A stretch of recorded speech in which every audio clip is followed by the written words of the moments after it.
my biggest frustration with this game, honestly, Greg, we're probably the only profession that I know of where the experts in the profession really have no say.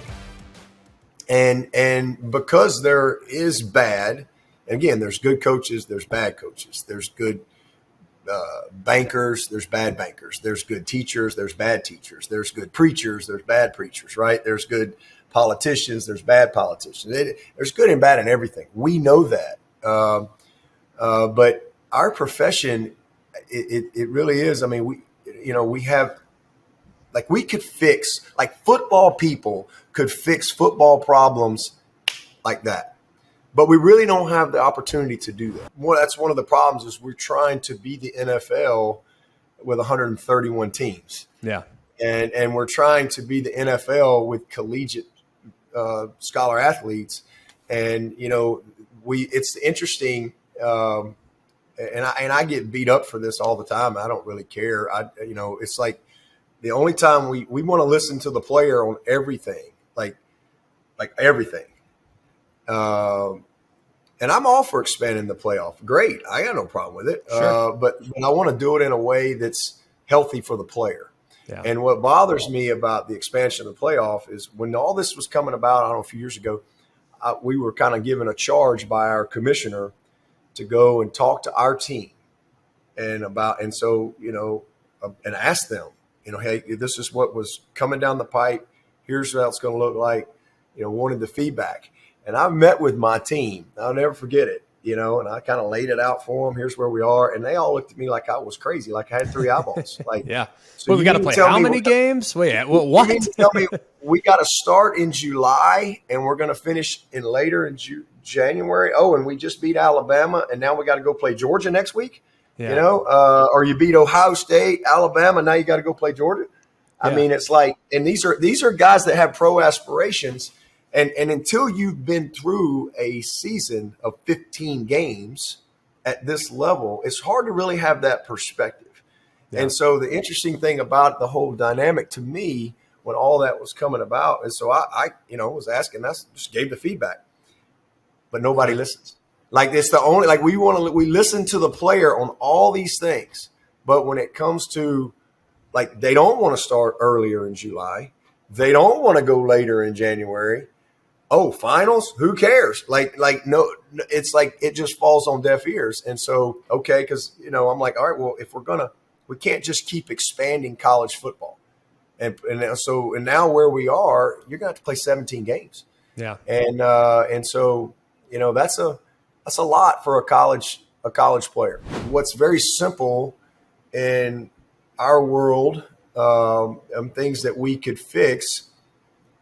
It's just this bureaucratic process, and you're going to lose every time.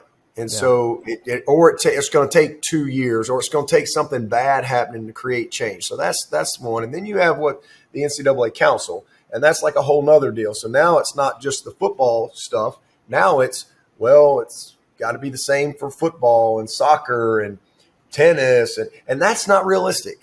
And so the intention is good, but the execution of it is not.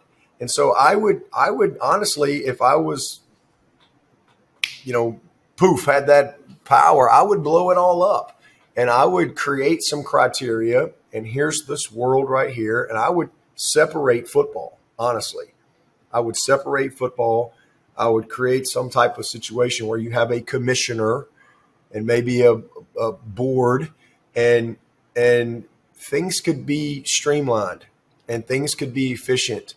And then, I still think there's a need for the NCAA and some type of tether to that. But then you take all the other sports and they have their own governance structure, and it's just different because it is. And for a long time, nobody wanted to admit that. But as I said earlier, really I think for the first time in my career, I think all the key decision makers, whether they'll admit it or not, presidents, faculty reps, commissioners, ADs, I think they all agree with that. Yeah. Most. They may not publicly agree with that, But I think they all realize that we're in a situation where, okay, we really need, and just like when COVID hit, I mean, that really was a positive in that all of a sudden we needed football, and all of a sudden football people, like I was on a committee meeting every week for a year, and it was really cool to be able to have a voice, and I think that's ultimately where we need to go. Just blow the governance structure up, do away with it, and let's get serious and focused about, okay,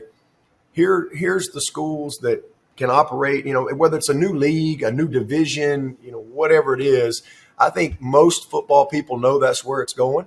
So I would just say, why quit wasting time? We all know what's going to happen in 2 years or 3 years or 5 years. So why don't we go ahead and get there and let's get on with it.